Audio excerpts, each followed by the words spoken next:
Assalamualaikum warahmatullahi wabarakatuh. Perkenalkan saya Ahmad Suhaimi dengan NIM 25520111007. Pada kesempatan hari ini saya ingin mereview materi 1 sampai 14. Untuk yang sekarang kita masuk ke pertemuan 1 yaitu introduction. Di introduction ini membahas pengertian sistem operasi, konsep dasar, konsep umum, materi apa saja yang nanti dipelajari sebanyak 14 kali, sistem penilaian dan juga aturan kelas offline. Selanjutnya kita masuk ke pertemuan 2 yaitu struktur sistem komputer. Di sini ada komponen dasar sistem komputer, ada hardware, software dan firmware. Kelas-kelas komputer menurut ukuran ada superkomputer, mainframe, mini komputer, laptop, desktop komputer, workstation dan desktop.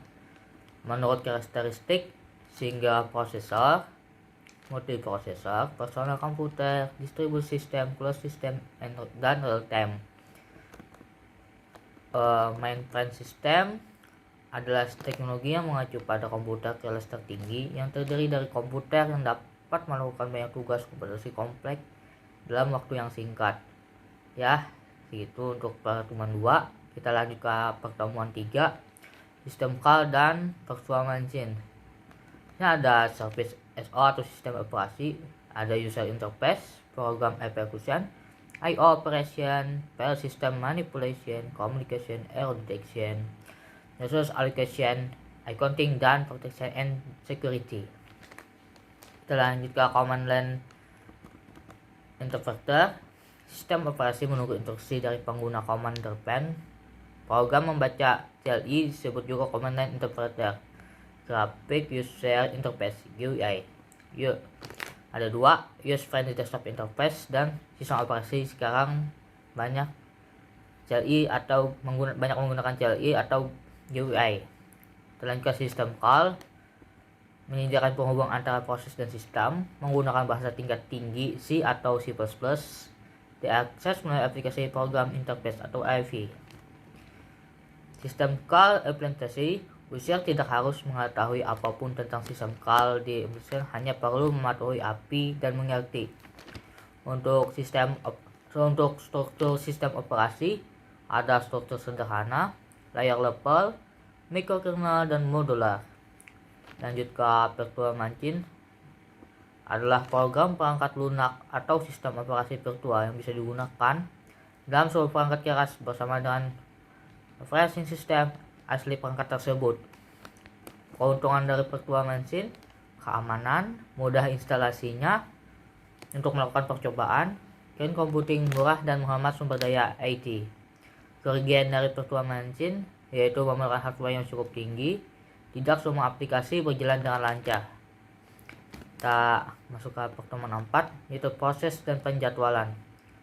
Di sini proses adalah program yang mau kita jalankan atau running. Nah, hal yang harus kita ketahui pada saat running program syntax, stack, dan section dan text. Saat status proses ada now running, waiting, ID, and terminate. Kita ke program control block.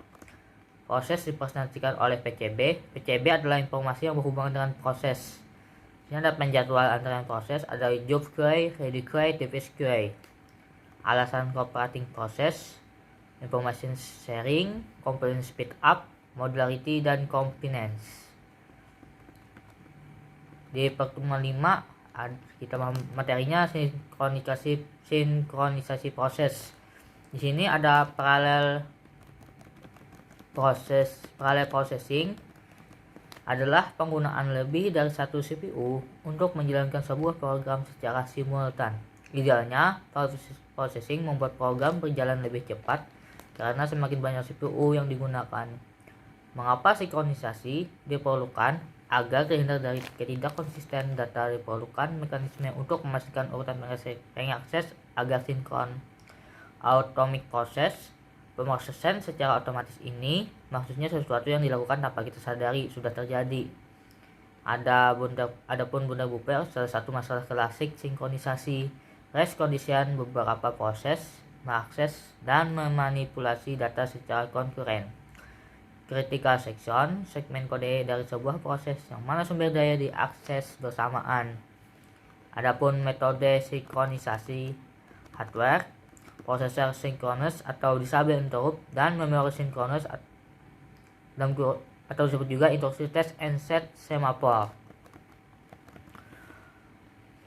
Mutual exclusion. Memori sinkron memiliki kelebihan mampu mengaplikasikan beberapa prosesor simple, bisa digunakan untuk critical section dan kekurangan basi waiting, terjadi starvation dan deadlock atau not responding.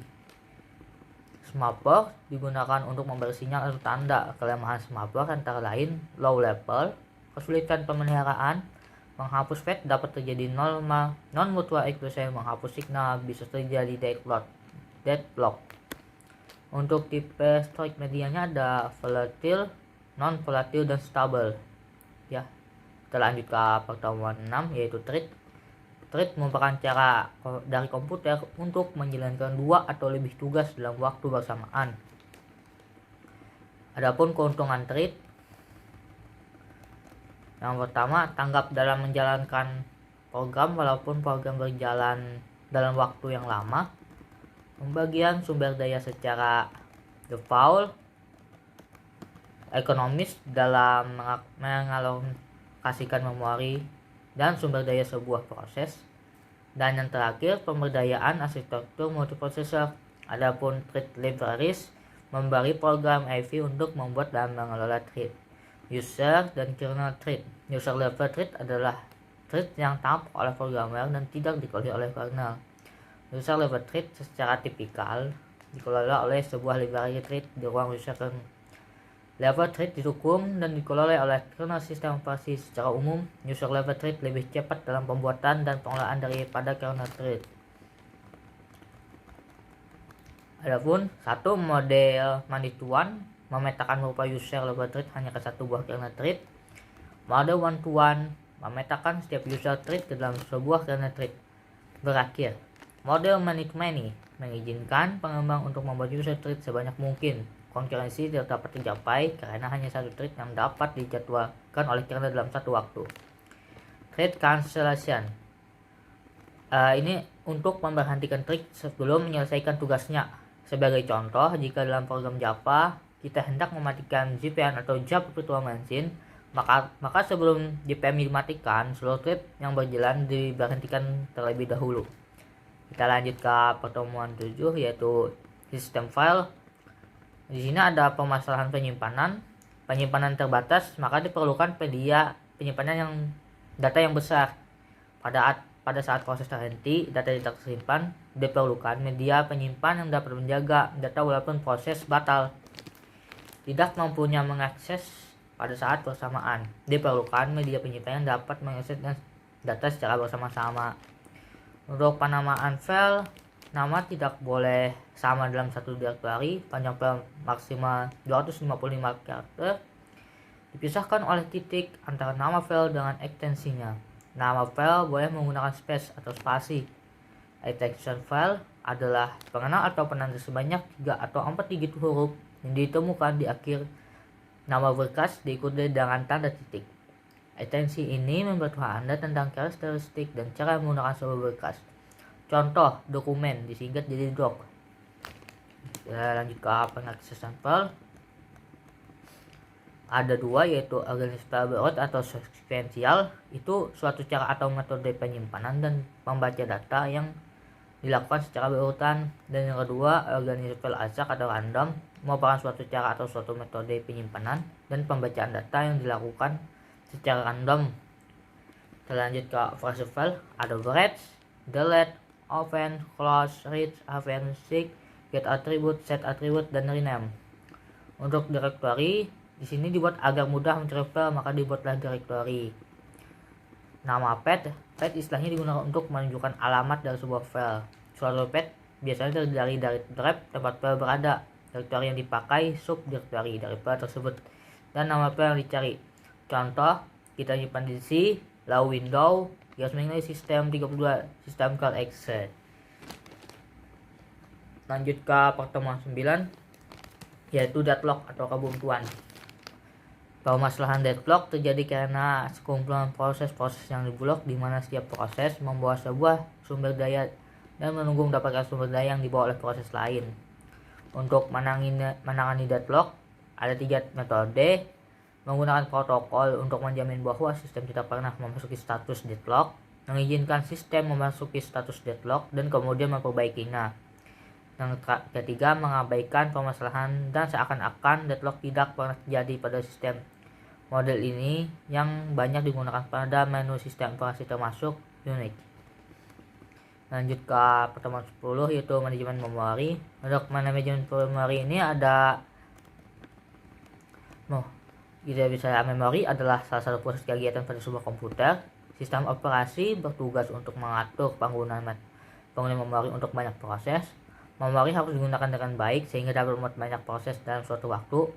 Sebelum masukkan memori, suatu proses harus menunggu dalam antrian. Antrian ini disebut input queue long term scheduler. Tujuan manajemen memori meningkatkan utilitas CPU. Data instruksi dapat diakses lebih cepat oleh CPU. Ingat, memori kapasitasnya terbatas, jadi harus efisien. Istilah dalam manajemen memori, main memori dan register adalah satu-satunya storage yang dapat diakses secara langsung oleh CPU. Register mengakses dalam satu CPU atau clock atau kurang. Mengakses main memori lama dari register biasanya berada di antara main memori dan CPU. Protection diperlukan untuk menjamin operasi memori sesuai dan tepat. Alokasi mengkonversi alamat logika program ke alamat fisik memori.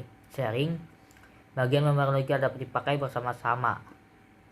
Main memori dibagi menjadi 2, yaitu contiguous memory allocation dan continuous memory allocation. Jenis partisi contiguous allocation, multiple partition allocation. Di sini ada fragmentasi, adalah munculnya yang tidak cukup besar untuk menampung permintaan dari proses. Fragmentasi ada 2, eksternal dan internal. Kita lanjut ke pertemuan 11, yaitu virtual memory. Merupakan suatu teknik yang memisahkan antara memori logis dan memori fisiknya. Program yang tidak perlu berada di memori utama. Program yang digunakan sebagai error handling yang jarang digunakan karena jarang terjadi. Array list atau label dianggap saja oleh semuanya. Fungsi-fungsi yang tidak dipakai secara bersamaan. Program-program yang tidak digunakan secara real time.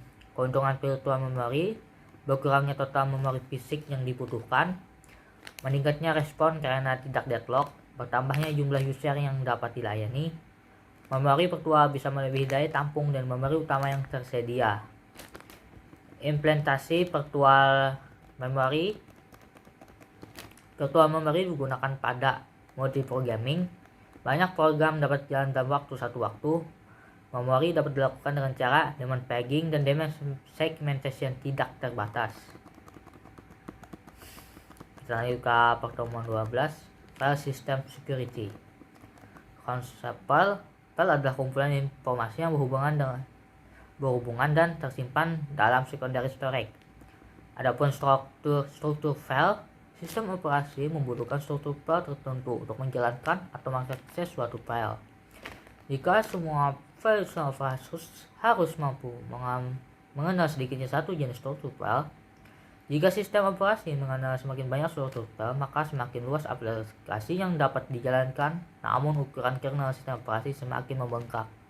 Sebaliknya, jika semakin sedikit struktur file, maka sistem operasi hanya dapat menjalankan aplikasi dalam jumlah sedikit pula. Ada di sini atribut file, ada name, identifier, type field, location, size, protection, time, date, and user identification. Lalu ada operation file, ada create, read, delete, sunset, shake. Di sini ada open files. Ketika terjadi open file, data yang harus di maintain. Misal 1 jika dibuka, 0 jika ditutup. Ada open file locking, dilakukan oleh operasi sistem dan program, terjadi ketika ada akses ke file. Ada 2 kemungkinan, mandatory, access is denied ketika ada perintah request, advisory, proses dapat menemukan status of lock, memutuskan yang dilakukannya sendiri. Ini kita masuk ke pertemuan terakhir, pertemuan 13 dan pertemuan 14, sistem I/O atau input and output. Sini ada konsep I/O, konsep umum I/O, port, pintu komunikasi data, bus, jalur data secara direct access, controller, pemberi perintah, host, adapter. Perangkat I/O memiliki alamat, digunakan untuk menyimpan instruksi I/O secara langsung, memori manfaat I/O lebih cepat atau VGA. Jenis perangkat keras ada perangkat storage, perangkat transmission, dan perangkat human interface. I/O register, data register, data pembacaan, data out register, data penulisan, status register, status error atau normal, control register, mode perintah I/O. Ada polling I/O, claim program determine state of device command ready, ada busy dan error. Claim program terus membaca busy bit secara berulang-ulang sampai bit tersebut clear. Claim program set write bit command register dan menulis satu bit di data out register. Claim baru set baru ready. Ketika controller mengetahui kalau bit command ready, di set controller main set busy bit. Polling I/O 2. Controller membaca command register dan melihat perintah write. Dia membaca data out register untuk mendapatkan bitnya dan melakukan I/O. Controller menghapus bit command ready, membersihkan bit error di status register yang menandakan operasi I/O berhasil, dan menghapus busy bit menandakan kalau operasi sudah selesai. Polling file print report to check whether is ready for another character. Kita masuk ke mekanisme interrupt. Jalur interrupt dihasilkan oleh perangkat I/O. Interrupt handler menerima interrupt tersebut. Mekanisme interrupt juga digunakan untuk penanganan exception, contoh fake fall dan trap system call. Interrupt berasal dari program dan bukan merupakan error, dapat dihentikan. Dan maskabel interrupt berasal dari error. Interrupt vector merupakan kumpulan alamat interrupt pada proses memiliki prioritas penanganan interrupt. Intel punya prosesor event vector table, generasi komputer yang sangat tua. Controller pembaca dari perangkat, controller menghitung urus. Generasi komputer yang tua, controller membaca dari perangkat dan controller menghitung urus. DMA, sistem operasi yang memerintah tipe membaca dan secara langsung. Generasi DMA, direct memory access. Jenis perangkat I/O memiliki berbagai disk strap, perintah baca tulis dimungkinkan untuk mengakses berkas secara memori pemapet.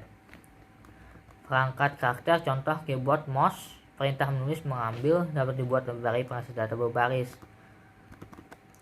Perangkat jaringan, soket penghubung dengan jaringan, komunikasi antar komputer dilakukan melalui soket. Demikian review materi 1-14. Salah hilap mohon maaf. Wassalamualaikum warahmatullahi wabarakatuh.